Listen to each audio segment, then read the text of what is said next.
Hello, I'm Zachary Bishop, the curator of the DuPage County Historical Museum at Wheaton Park District, and I'd like to give you one last tour of our exhibit, Homegrown: Agriculture and Life in DuPage County, before it closes in July. Homegrown looks at the history of farming and agriculture in DuPage County from the 1830s to today.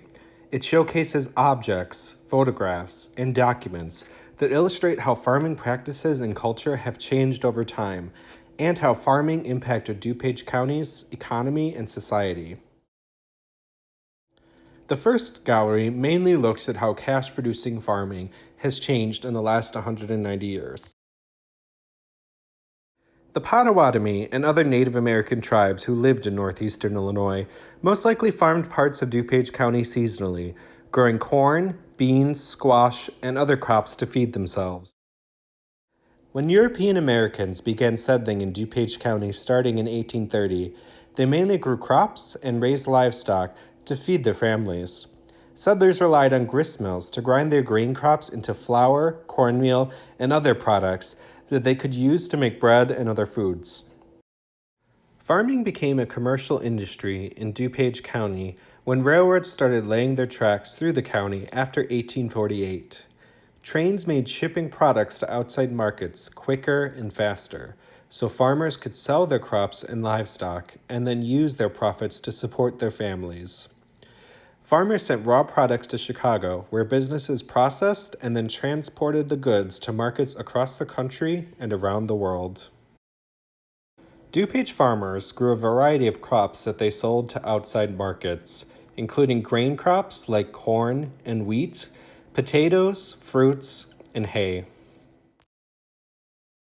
Farmers also raised pigs and cattle for their meat, and horses that were used for transportation and pulling farm equipment.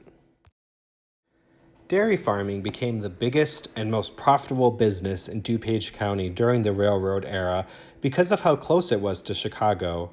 Dairy products spoil quickly, so they could not be transported long distances before the invention of refrigeration. DuPage farmers would bring full cans of milk to train stations and dedicated milk stops in the morning, and then pick up the empty cans in the evening. This is a drawing of the Salt Creek milk stop that was located in Addison Township. The tools and methods that DuPage farmers used changed drastically during the railroad era because of the invention of new technology. Before this time, DuPage farmers attached plows, cultivators, seeders, and other equipment to horses and oxen that pulled them across fields. This is a cultivator that was used on Warren Wheaton's farm in the late 19th century. In the 1860s, farmers started using new steam-powered tractors to pull their equipment. These machines made farmers faster and more productive. Gasoline-powered tractors gradually replaced steam-powered ones in the early 20th century. The second gallery of Homegrown looks at the lifestyle of farm families and the agricultural activities that they conducted to feed themselves. The women who lived on farms did the exhausting work of completing household chores, taking care of children, and feeding their entire family. This is an example of what a woman would have worn on a farm in the 1870s.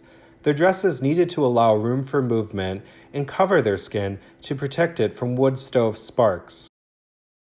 Farm women grew vegetables in their garden and milked cows and goats to obtain the ingredients they needed for their meals.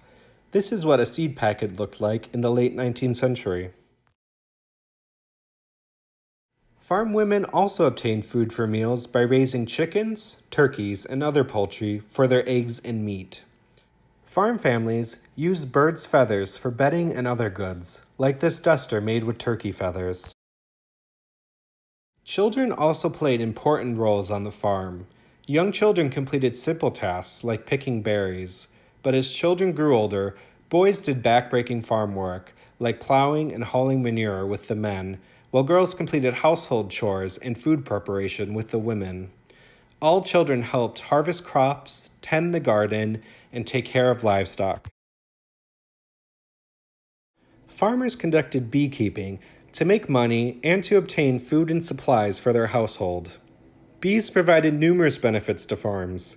They pollinated fruit plants and trees, and created honey. Honey could be used in food, to make candles and cosmetics, and waterproof wood and paper. Several pieces of beekeeping equipment are shown here. Smokers were used to calm bees, and hives with removable frames were used to extract honey without harming the bees inside. After World War II, farming in DuPage County drastically declined because Chicago residents began to prefer living in the suburbs and commuting into the city.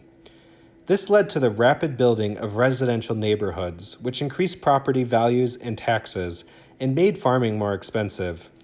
This, along with the development of large-scale farming businesses, led most DuPage farmers to either farm in another county or retire by the late 20th century. Farming continues to play an important part in our lives, even though we don't always see it. Without agriculture, we wouldn't have the food that we eat every day. Thank you for joining me on this tour of our exhibit, Homegrown. Please check out the other content on the Wheaton Park District's Virtual Recreation Center.